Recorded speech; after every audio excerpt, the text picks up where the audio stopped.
वासना निर्माण होते। मग हे मन आहे कुठं तर अंतकरणाचे 4 टप्पे गेले, मन बुद्धी चित्त अहंकार हन, आणि हे चतुर्विधा चिन्ह अंतकरणाचे पहिला जो टप्पा आहे अंतकरणाचा तो मन आहे। या मनामध्ये ती वासना निर्माण होते।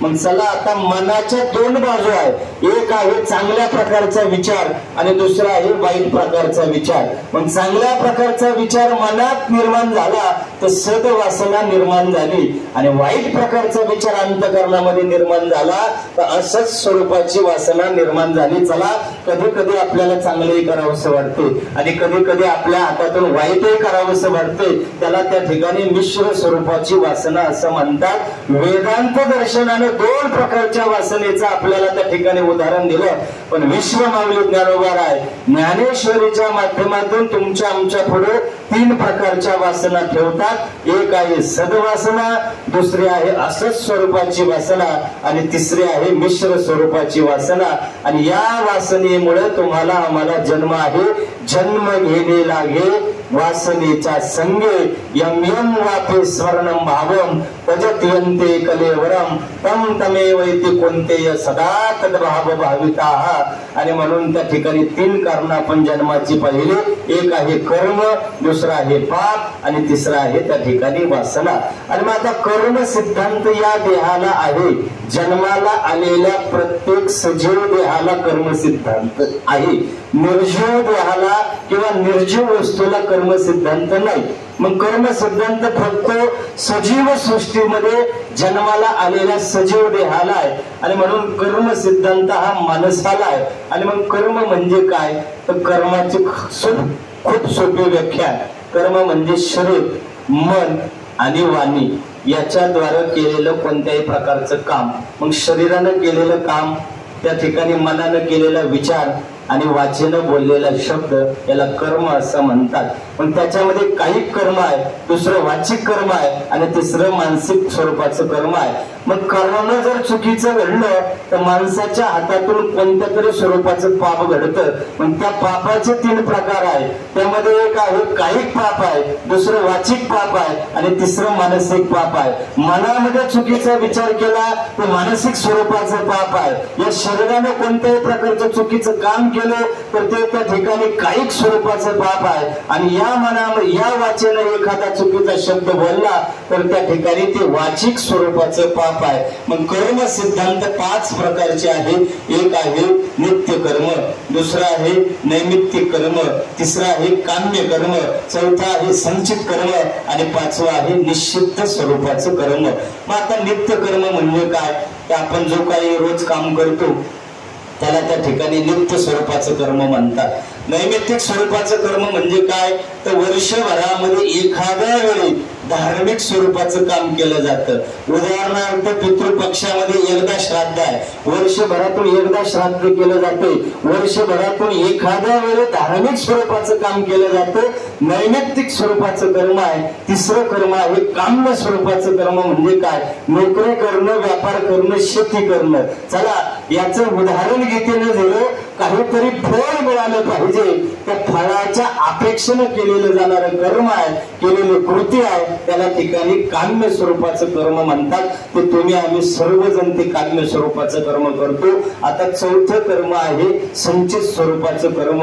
संचित स्वरूपाचं कर्म म्हणजे काय आपण मानवी जीवन जगत असताना प्रत्येकाच्या आयुष्यामध्ये काही ना काही चढ उतार येतात। आपण सहज म्हणतो काय झालं काही कळत नाही, पण माझ्या आयुष्यामध्ये घडणाऱ्या घटना या तुमच्या आमचं नियंत्रण नाही। मग ज्या कर्म सिद्धांतावर या देहाचं नियंत्रण नाही त्या कर्म सिद्धांताला संचित कर्म असं म्हणतात। आलासी कोठून या जासी कवनेर ठाला, घरदार तुझे नाही अवघी नटकेच माया, सावध हो बापा काल लागला मापा, प्रपंच गुंतू नको पाहे बुडतसे पापा।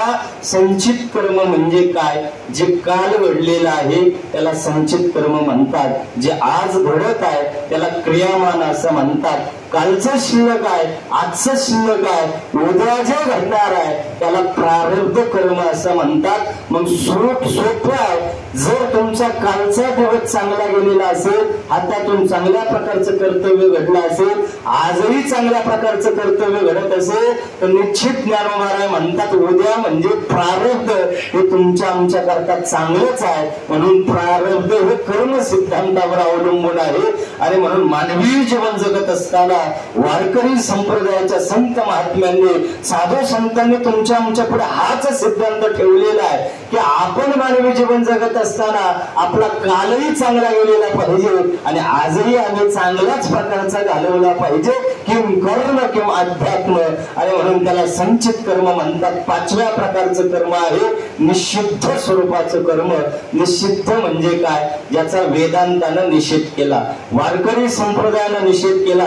जगामध्ये जेवढे तत्ववेत्ते जन्माला आले त्या सर्व तत्ववेत्त्यांनी त्या कर्म सिद्धांताचा निषेध केला. वेदांतानं हिंदू धर्मशास्त्रामध्ये असणारा वेदांत आहे, या वेदांतानं या कर्म सिद्धांताचा निषेध केला.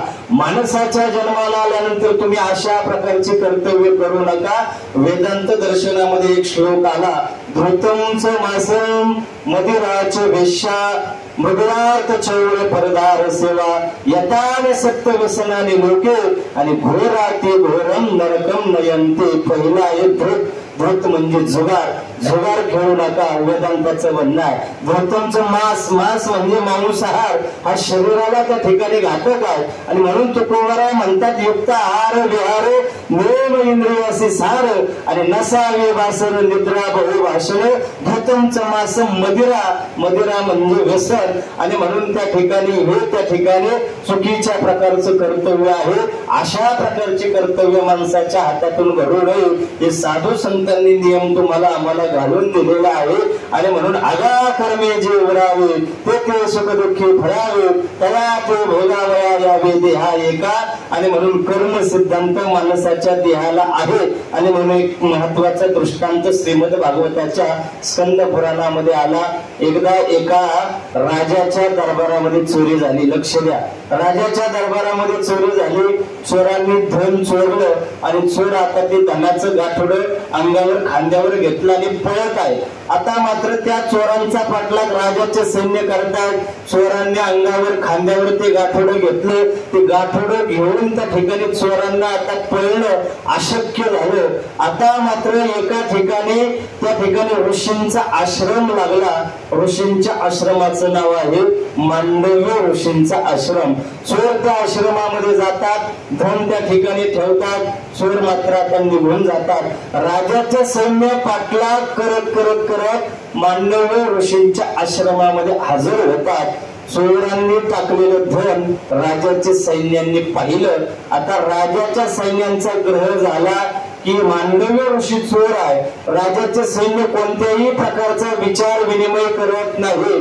धन आणि ऋषींना घेऊन राज दरबारामध्ये हजर होतात. राजाने देखील विचार केला पाहिजे, पण राजा विचार करत नाही. राजाने धन पाहिलं, राजाने ऋषींना पाहिलं आणि राजाने त्या ठिकाणी फाशीची शिक्षा, देहांत प्रासाची शिक्षा त्या ठिकाणी त्या मांडव्य ऋषींना त्या ठिकाणी दिली गेली. आता राज आज्ञेप्रमाणे मांडव्य ऋषींना देहांत प्रायश्चित्ताची शिक्षा आहे. देहांत प्रायश्चित्ताची शिक्षा राज आज्ञेप्रमाणे आता ऋषींना त्या ठिकाणी सोळावर लटकवण्यात आलेला आहे. ऋषींना देहांत प्रायश्चित्ताची शिक्षा देण्यात येत आहे. आता मात्र त्या मांडव्य ऋषींनी गायत्री मंत्राचा उच्चार सुरू केला. त्या नाम सामर्थ्यांमुळे त्या मांडव्य ऋषींना आता फाशी लागत नाही. राजाच्या लक्षात आलं हे कोणीतरी दिव्य महात्मा आहे, हे कोणी फार महात्मा आहे. राजाने आता सैन्यांना विनंती केली, त्या मांडव्य ऋषींना खाली उतरवलं. आता मात्र राजा त्या ऋषींना शरण गेला. आता मात्र लोटांगण घातलं, चोख झाले. अशा प्रकारे तो त्या ठिकाणी राजा ऋषींना बोलू लागला. आणि मग मात्र आता मांडव्य ऋषी म्हणतात, राजा तुला मी त्या ठिकाणी शिक्षा करणार नाही, पण ज्याने कोणी मला ही विना अपराधाची शिक्षा दिलेली आहे त्या यमराजाला मी जाब विचारल्याशिवाय राहणार नाही. आता ठरल्याप्रमाणे भारतातील एक पवित्र महात्मा, भारतातील एक पवित्र संत, एक महात्मा मांडव्य ऋषी यमराजाच्या दरबारामध्ये जातात. यमराजाला पहिला प्रश्न त्या मांडव्य ऋषींचा आहे की मी अशी कोणत्या प्रकारची चूक केली म्हणून तुम्ही मला ही शिक्षा दिली. आता यमराजा घाबरला. यमराजा त्या ठिकाणी मांडव्य ऋषींना सांगतो, मांडव्य ऋषी तुम्ही लहान होता, बालक होता, त्यावेळेस एका काट्याला, एका किड्याला एका काट्यानं टोचलं आणि तो काटा त्या ठिकाणी गोलाकार फिरवत होता.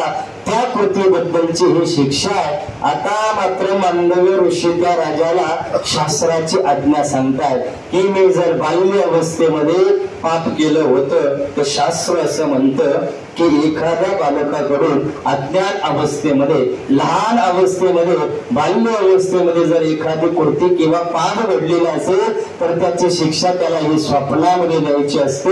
मी जर बाल्य अवस्थेमध्ये या प्रकारची कृती केली होती तर त्याची शिक्षा तुम्ही मला हे बाल्य अवस्थेमध्ये स्वप्नामध्ये करायला पाहिजे होते, पण शास्त्राला असमत असणारी शिक्षा तुम्ही मला या ठिकाणी वार्धक्य अवस्थेमध्ये केलेली आहे. म्हणून मी मांडव्य ऋषी स्वतः तुम्हाला शापित करतो की या कृतीची शिक्षा यमराजा तुझाही जन्म पुढील कुळामध्ये त्या ठिकाणी करोडो कुळामध्ये एका दासीच्या पोटी जन्माला येईल. आता यमराजाला हा शाप मांडव्य ऋषीने दिला की दासीच्या पोटी जन्म मिळेल आणि मग मात्र आता तो जन्म आहे करोडो कुळामध्ये दासीचा पुत्र आहे विदुर. आणि म्हणून विदुर जन्माची ही कथा आहे. विदुर जन्माची कथा विदुर आणि मैत्रेय ऋषींचा संवाद चालू आहे. जीवाला कर्म सिद्धांत आहे याच्यावर बोलत असताना विदुरजी आणि मैत्रेय ऋषींचा संवाद चालू आहे. आणि विदुरजी त्या ठिकाणी मैत्रेय ऋषींना सांगतात मी पूर्व जन्मामध्ये यमराजा होतो. ऐका सर्वजण, विदुरजी मैत्रेय ऋषींना म्हणतात मी पूर्व जन्मामध्ये यमराजा होतो, याचा अर्थ मी देवाचा दूत होतो.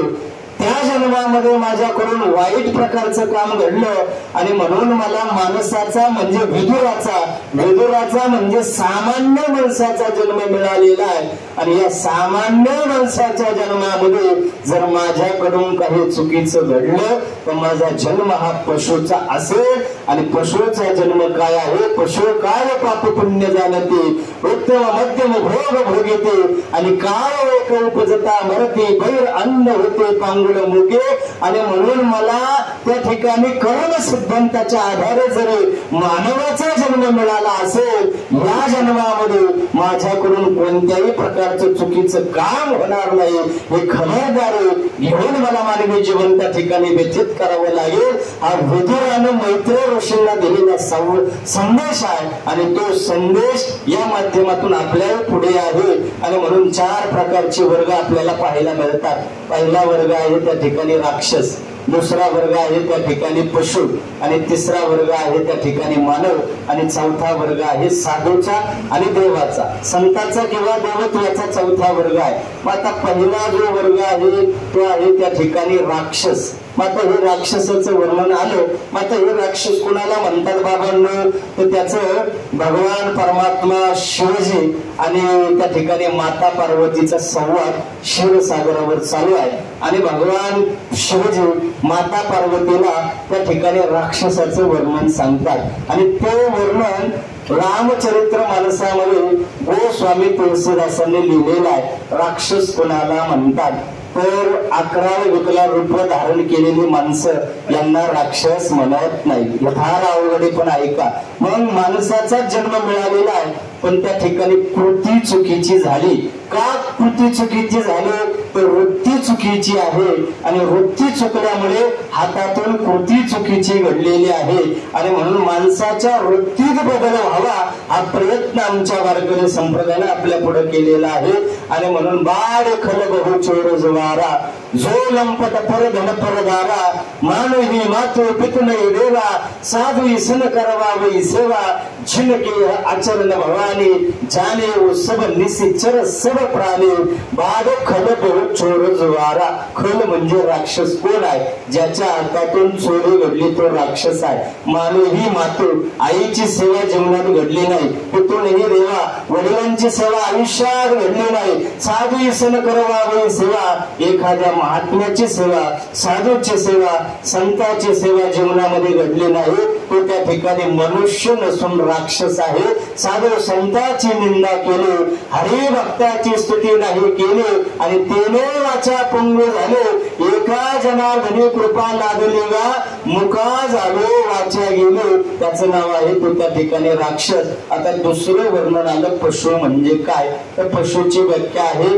येशाम्न विद्या हे वेदांताचं म्हणणं आहे हे फार अवघड आहे पण ऐका येशाम्न विद्या ज्याच्याकडे विद्या नाही न तपो न दानम कोणत्याही प्रकारचं तप नाही कोणत्याही प्रकारचं व्रत नाही न तपो न दानम हातातून काही सत्कर्म घडत नाही हे त्या ठिकाणी पशुचं लक्षण आहे येशाम्न विद्या न तपो न दानम न च पीशनो न गुणो न धर्माः आणि ते मृत्यू लोके भूमिवार होता मनुष्य रूपेन मृगशरंते एक शेवटचा श्लोक सांगतो फार अवघडे पण ऐका आता वेदांतातील श्लोक आहे मांस भक्षे सुरापाने अक्षर वर्जिता पशुभी पुरुषकारे 12 क्रांतीचं मेदिनी पुन्हा पुन्हा तिथेच आलेलं आहे मांस भक्षण जे मांस भक्षण करतात ते पशुचं लक्षण आहे सुरापाने कोणत्या तरी प्रकारचं व्यसन करतात ते पशुचं लक्षण आहे अक्षर वर्जिता कोणत्याही प्रकारचं आध्यात्मिक ज्ञान नाही ते पशुचं लक्षण आहे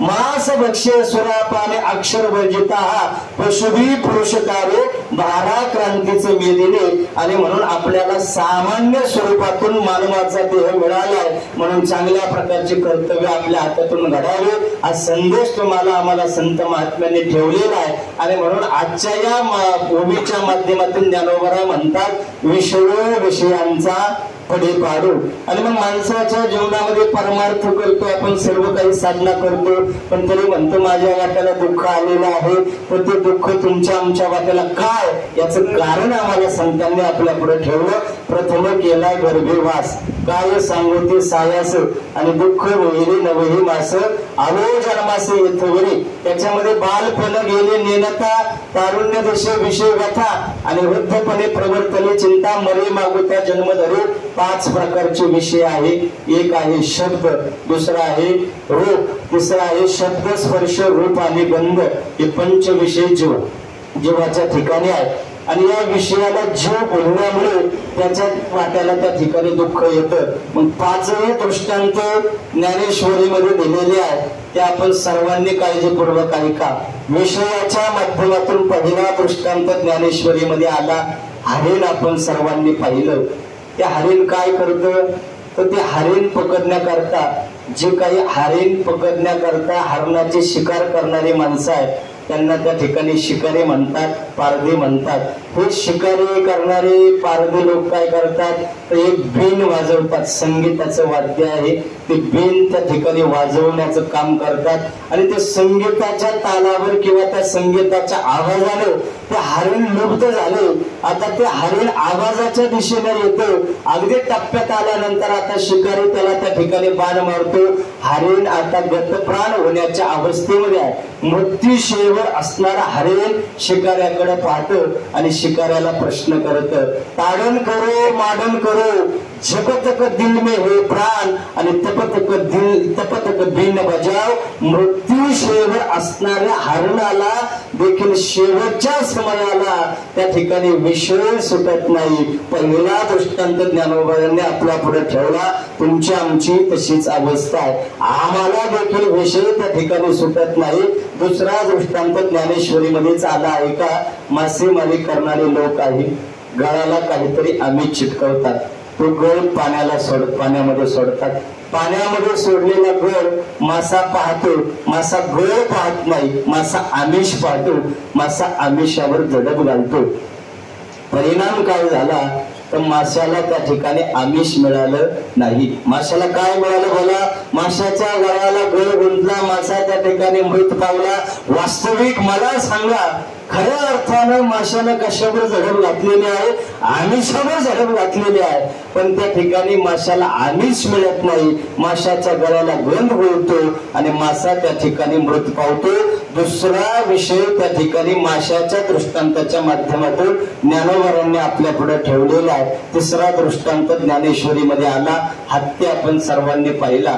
सामान्यपणे जर पाहिलं तर तो फार बुद्धिमान आहे आणि शक्तिशाली देखील आहे. त्याला सहज पकडणं सोपं नाही. पण हत्ती पकडणारे लोक काय करतात? एक खड्डा खणतात, त्या खड्ड्यामध्ये कापडाची हत्तीन ठेवली जाते आणि हा हत्ती आता ती कापडाच्या हत्तीन पाहतो, खड्ड्यामध्ये उडी घेतो, परिणामी पकडला जातो. आणि म्हणून त्या ठिकाणी तिसराही दृष्टांत ज्ञानोबांनी आपल्या पुढे ठेवला. आता चौथा दृष्टांत ज्ञानेश्वरीमध्ये विषयाच्या माध्यमातून आला. विषयांचा पडीपाडो गोड परमार्थ लागे करू आणि कडू विषय बहु गोड झाला. आणि म्हणून चौथा दृष्टांत आहे. आपण पतंग पाहिला. पूर्वीचा काळ होता भारतामध्ये किंवा आपल्या भागामध्ये लाईटची व्यवस्था नव्हती, विजेची व्यवस्था नव्हती. आपल्याकडे काय वापरायचे? बत्ती वापरायची, त्याला चिमणी म्हणतात. त्या बत्तीच्या भोवती रात्रीच्या वेळी उजेड आणि उजेडाच्या भोवती एक किडा फिरत होता. त्या किड्याला त्या ठिकाणी पतंग म्हणतात. द्वितीय पतंग आलिंगन ज्ञानोबराय म्हणतात. तो पतंग, तो किडा त्या उजेडावर इतका आसक्त होतो, काही काळानं त्या ठिकाणी तो त्या उजेडामध्ये, त्या जाळामध्ये उडी घेतो आणि स्वतः मृत पावत असतो. जीवाची देखील तशाच प्रकारची अवस्था आहे. सुखाच्या प्राप्ती करता आपणही त्या ठिकाणी जाळामध्ये उडी घेतो. जसं त्या पतंगाने स्वतःचा मृत्यू ओढवून घेतला, तसंही ज्ञानोबराय म्हणतात जन्माला आलेला हा जीव या विश्वाच्या माध्यमातून स्वतः पदोपदी मृत्यूच्या दारामध्ये जात आहे. शेवटचा पाचवा दृष्टांत ज्ञानोबराय आपल्या पुढे ठेवतात. पाणी आहे. पाण्यामध्ये त्या ठिकाणी कमळाचं झाड असतं. आता या कमळाच्या झाडाचा गुणधर्म असा असतो, दिवसा कमळाचं झाड काय असतं बोला? उमललेलं असतं. जशी जशी रात्र होते तसं तसं कमळाचं फुल मालवतं. दिवसभर भुंगा या कमळातील मकरंद, मकरंद म्हणजे मधासारखा गोड पदार्थ आहे, गुळासारखा पदार्थ आहे, कमळाच्या पाकळीमध्ये असतो. हा गोड पदार्थ सेवन करण्याकरता, खाण्याकरता तो भुंगा दिवसभर त्या कमळाच्या पाकळीवर बसलेला आहे. दिवसभर तो भुंगा त्या मकरंदाचं सेवन करतो. रात्र होते, निसर्ग नियमाप्रमाणे कमळाचं फुल मालवतं. भुंगा त्या ठिकाणी अडकतो, पडतो, मरतो, बाहेर पडत नाही. हा प्रसंग ज्ञानोबांनी पाहिला आणि विश्वमाऊली ज्ञानोबांना आश्चर्य वाटलं की अरे जो भुंगा मोठमोठाले लाकडेच्या लाकडे, ओंडकीच्या ओंडकी आपल्या सोंडेने पोकळ करतो, त्याला ती कमळाची पाकळी मामूली आहे, त्याला त्या ठिकाणी पुरतडणं का अशक्य झालं? तर विश्वमाऊली ज्ञानोबांनी सिद्धांत आपल्या पुढे ठेवला.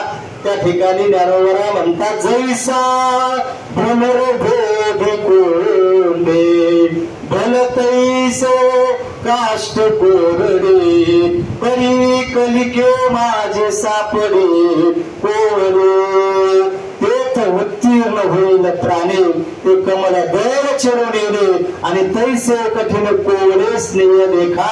त्या ठिकाणी असणाऱ्या मकरंद या गोळासारख्या गोड पदार्थाला तो भुंगा भरला आणि परिणामी त्या ठिकाणी गुंतला, नुसता गुंतला नाही, त्याचा मृत्यू झाला.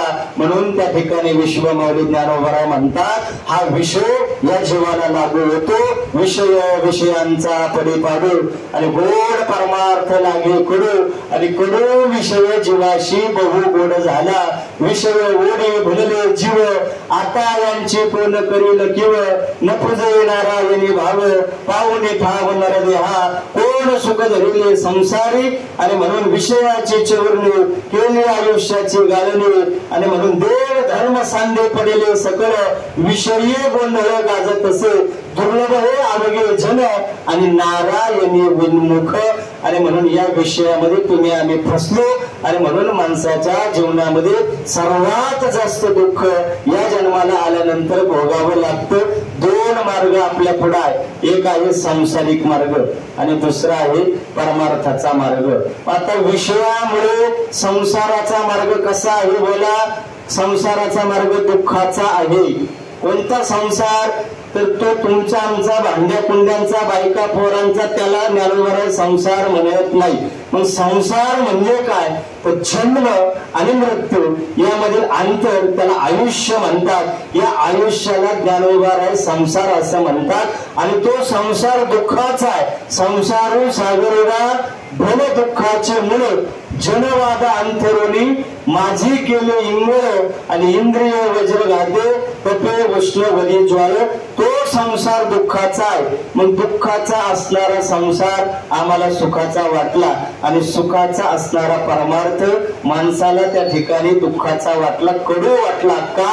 तर या विषयामुळे विषयांचा परिपाडू गोड परमार्थ लागे करू आणि कडू विषय जीवाशी बहु गोड झाला। दोन मार्ग आपल्या पुढे ठेवले, एक आहे संसाराचा मार्ग, तो फार दुःखाचा आहे आणि दुसरा मार्ग आहे परमार्थाचा मार्ग, तो सुखाचा आहे। मग संसाराची सुरुवात त्या ठिकाणी चांगली आहे पण शेवट मात्र वाईट आहे। इष्ट मित्र स्वजन सगळे येतो सुखाची मांडणी आणि एकला मी दुःख भोगी कुंभ पाक जाचणी, कळो येईला अंतकाळी प्राण प्रयाणाचे वेळी राहते निळाले रांडा फोरे सकळ।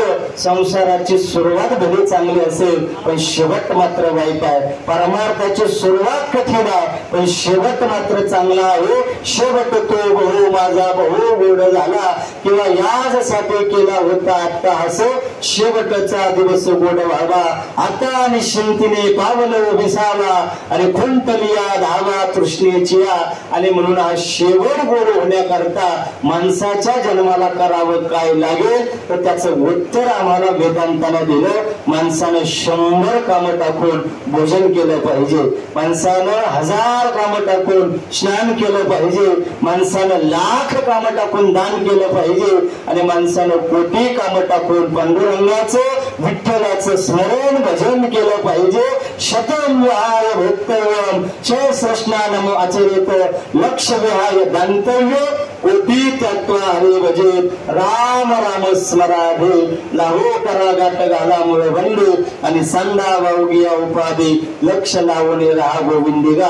आणि म्हणून एक महत्वाचा शेवटचा दृष्टांत आला, रामायण तयार झालं। आता हे रामायण तयार झाल्यानंतर 3 लोकांमध्ये त्या ठिकाणी 3 लोक आली आणि आता 3 महिला एकत्र आल्या। त्या काही सामान्य घरच्या महिला नव्हत्या, फार मोठ्या घरच्या महिला। एक आहे रामप्रभूंची माता कौसल्या माता, दुसरी आहे हनुमंताची आई अंजनी माता आणि तिसरी आहे अगस्त्य मुनींची असणारी पत्नी लोपामुद्रा। फार मोठ्या घरच्या महिला एकत्र आल्या पण आता त्या महिला आणि म्हणून त्या ठिकाणी वाद होण्यास सुरुवात झाली। आता प्रत्येक जण म्हणू लागलं माझ्यामुळे रामायण तयार झालं, माझ्यामुळे रामायण तयार झालं। रामप्रभूंची माता कौसल्या माता म्हणू लागली माझ्या रामानं सेतू बांधला, 400 मैल गेला, रावणाला पराजित केलं, हा दुसरं तिसरं कुणाचं काम नाही, हे फक्त माझ्याच रामाचा प्रताप आहे। कोण म्हटलं मला? कौसल्या माता म्हणू लागली। आता अंजनी मातेने हे ऐकलं, अंजनी माता देखील तेच म्हणते माझा जर हनुमंतराय नसता तर त्या ठिकाणी तुझी सून तुला परत मिळाली नसते। आता मात्र लोकमुद्रेनं दोघींचा संवाद ऐकून थोडं थांबलं पाहिजे पण लोकमुद्रा थांबत नाही। लोकमुद्रा म्हणते तुझ्या रामाला सेतू बांधण्याची गरज काय आणि तुझ्या हनुमंताला उड्डाण करण्याची गरज काय? माझे पती काय करतात? एका गोटामध्ये समुद्र प्राशन करतात, एका गोटात समुद्र प्राशन केलं असतं, सैन्य लंकेमध्ये गेला असता, रावण पराजित झाला असता, एवढा उपद्रव करण्याची गरज काय? लोपामुद्रा बोलू लागली। आता या तिघींचा संवाद चालू आहे आणि तो संवाद प्रभू रामचंद्र आणि हनुमानजींनी ऐकावा। आता प्रभू रामचंद्र म्हणतात हनुमानजींना जावा हनुमानजी आणि आपापल्या मातेंचा गैरसमज त्या ठिकाणी दूर करा। आता सेवके सांगितले करावे काम, या न्यायाप्रमाणे हनुमान निघाले। पहिलं वेळ आहे कौसल्या माईचं। घर नाही, राज मंदिर आहे, राजवाडा आहे. त्या राज मंदिरामध्ये हनुमान जात आहेत. कौशल्या माता त्या ठिकाणी स्वयंपाक घरामध्ये आहे. हनुमानजी कौशल्या मातेकडे जातात आणि कौशल्या मातेला त्या ठिकाणी हनुमानजी म्हणतात, माते तुझ्या रामानं सेतू बांधला नाही. मग झालं असं, सेतू बांधत असताना सेतूचं काम चाललेलं आहे. एक दगड वानरांनी घेतलेला आहे. आता तो दगड वानरांनी घ्यावा आणि त्या ठिकाणी समुद्राच्या जवळ जावं, जय श्रीराम म्हणावं, दगड पाण्यामध्ये टाकावा. आश्चर्य काय घडलं, दगड पाण्यामध्ये तरंगला, पण तोच दगड रामप्रभूंनी हातामध्ये घ्यावा, समुद्राच्या जवळ जावं, दगड पाण्यामध्ये टाकावा. काय घडलं, दगड पाण्यामध्ये बुडाला. रामाच्या हाताने दगड बुडाला आणि रामाचं नाव घेऊन टाकलेल्या वानरांच्या हातामधून दगड तरंगला. याचा अर्थ एकच आहे, तुझ्या रामात ताकद नाही, पण तुझ्या रामाच्या नावात त्या ठिकाणी ताकद आहे. नाम चांगले चांगले माझे कंठ राहू भले, कधी कोणा उद्धरले मुक्त केले राक्षसा. आता कौशल्या मातेचा गैरसमज लक्ष द्या दूर झाला. आता हनुमान निघाले आपल्या आईकडून. आपल्या आईला विचारलं, माते मी उड्डाण करतो. हे सत्य आहे, पण ते सत्याची जरा बाजू अशी आहे की मी उड्डाण करण्यापूर्वी मला जय श्रीराम म्हणावं लागते. मी जर राम म्हणत नाही तर उड्डाण करू शकत नाही. आता मात्र त्या ठिकाणी अंजनी मातेचा गैरसमज दूर झाला. आता मात्र हनुमान गेले तिसरे वेळ लोपामुद्रेकडे. लोपामुद्रेला विचारलं, माते आपले पती रोज काय करतात, तुझे पती रोज काय करतात. आता त्या ठिकाणी लोपामुद्रा म्हणते, माझे पती काहीच करत नाही, सांसारिक जबाबदारी ते करत नाही, कोणत्याही प्रकारचं काम करत नाही. मग ते फक्त काय म्हणतात, ते फक्त सदैव सतत सततम कीर्तयन्तो माम यथाच्छं दृढव्रताः नमस्सन्त क्षमां भक्त्या नित्ययुक्त उपासते. ते दैनंदिन चिंतन फक्त त्या रामाचंच करतात. श्रीराम जय राम जय जय राम, श्रीराम जय राम जय जय राम, श्रीराम जय राम जय जय राम. आता मात्र हनुमंतरायाचा देखील गैरसमज त्या ठिकाणी हनुमंतरायानं लोपामुद्रेचा गैरसमज कसा दूर केला आहे का. त्यावेळेस आता मात्र कौशल्या मातेला हनुमान म्हणतात की हनुमानांनी जो दृष्टांत सिद्धांत सांगितला त्यावेळेस मात्र कौशल्या मातेच्या लक्षात आलं, माझ्या रामात ताकद नाही, पण माझ्या रामाच्या नावात ताकद आहे. आता मात्र अंजनीच्या लक्षात आलं, माझ्या हनुमंतात ताकद नाही, पण हनुमंत ज्या देवाचं भजन करतो त्या रामाच्या नावात मात्र ताकद आहे. आणि लोपमुद्रेच्या देखील लक्षात आलं, माझ्या पतीत काहीच सामर्थ्य नाही, पण माझे पती ज्या देवाचं भजन करतात त्या देवाच्या रामाच्या नावात ताकद आहे. हा गैरसमज हनुमंतरायानं कौशल्या मातेचा, हा गैरसमज हनुमंतरायानं अंजनी मातेचा, हा गैरसमज हनुमंतरायानं लोपामुद्रेचा दूर केला. हा गैरसमज त्यांचा दूर केला. आणि तुमचा आमचा झालेला जो गैरसमज आहे तो वारकरी संप्रदायातील संत दूर करतात. राम राम स्मराधे लाहो करागात घाला मुळ बंदी, सांडा बाहुग्या उपाधी आणि लक्ष लावून राहा गोविंदेगा. अल्प आयुष्य मानवी देह शतगणले ते अर्ध रात्र खाय, मध्य बालत्व पीडा रोग क्षय, काय भजनासी उरले ते पावगा. राम राम स्वराधी. आणि म्हणून विषयांचा पडी पाडू, गोड परमार्थ लागे कडू, आणि कडू विषय बहु गोड झाला. आणि म्हणून या ओवीच्या माध्यमातून इतकं सारं तत्वज्ञान संत महात्म्याने ठेवलं. पण आपण नुसतं ऐकतो आणि या कानानं ऐकतो, या कानानं सोडून देतो. नळे फुंकले सोनारे इकडून तिकडून गेले वारे, कितीही वेळा ऐकलं तर जोपर्यंत मनुष्य स्वतः ठरवत नाही तोपर्यंत बदल होणार नाही.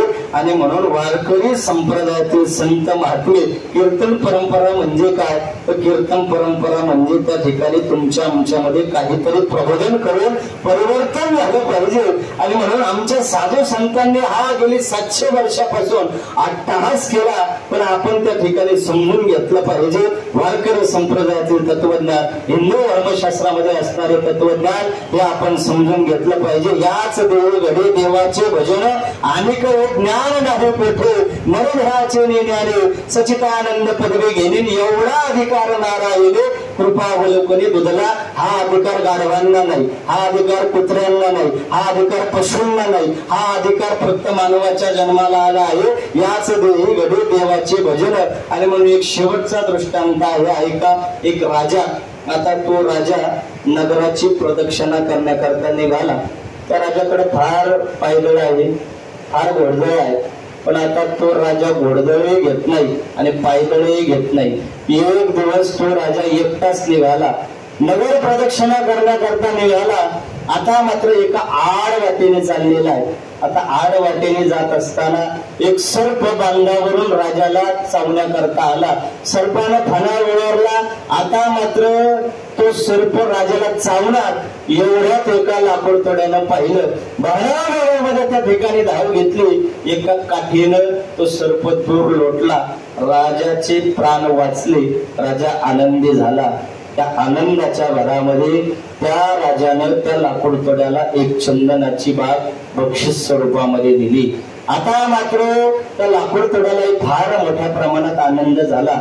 त्या चंदनाच्या बागेच्या बाहेर त्याने एक झोपडी तयार केली। रोज जंगलामध्ये जातो, 4-10 लाकडे तोडतो। लाकडं कशाची आहे? चंदनाची। चंदनाची लाकडे तोडतो, 4-10 लाकडे तोडतो, घरी येतो, त्या लाकडाचा कोळसा करतो, पाठी डोक्यावर घेतो, बाजारात जातो आणि त्या चंदनाच्या लाकडाचा कोळसा बाजारामध्ये विकत आहे। दिनचर्या त्याची चालू झाली, बरेच वर्ष झाली। त्याच वाटेने आता राजा चाललेला होता। राजाला जंगल दिसत नाही, पण राजाला त्या ठिकाणी एक झोपडी दिसते। राजालाही आश्चर्य वाटलं। राजा आता त्या झोपडीच्या अगदी जवळ गेला आणि जवळ गेल्यानंतर आता मात्र शरपंजरी अवस्थेमध्ये असणारा तो लाकूड तोडा पाहिला। लाकूड तोड्याने राजाला ओळखलं, शिवसाष्टांग प्रणिपात केला, दंडवत घातलं, लोटांगण घातलं आणि लाकूड तोड्या राजाला बोलू लागला, राजन तुम्ही आलात त्या दिवसापासून माझ्या जीवनामध्ये फार बदल झाला। असंच बोलू लागला, सारखं त्याचं तेच वाक्य आहे, राजन तुम्ही आलात त्या दिवसापासून माझ्या जीवनामध्ये फार बदल झाला। आता मात्र राजालाही प्रश्न पडला की याच्या जीवनात तर काही बदल झाल्यासारखं दिसत नाही। पहिलाही फाटकाच होता, आताही फाटकाच आहे। पहिलाही हा त्या ठिकाणी वनवन फिरत होता, आताही झोपडीत राहतो, याच्या जीवनात काहीच बदल झालेला दिसत नाही। मग आता राजाने त्याला बदल विचारला, तो सांगू लागला, राजन तुम्ही येण्यापूर्वी मला वनवन फिरावं लागत होतं, या बांधावरून त्या बांधावर, या शेतावरून त्या शेतावर रोज माझी भटकंती होती, तुम्ही आलात, चंदनाची बाग दिली, माझा प्रश्न मिटला। मी काय करत होतो? जंगलात जात होतो, जंगल आहे चंदनाचं, 4-10 लाकडे तोडत होतो, त्या लाकडाचा कोळसा करतो, बाजारात विकतो। कोळसा शब्द ऐकल्याबरोबर राजाला पश्चाताप झाला आणि राजाला कळलं की दान केलं पण चुकी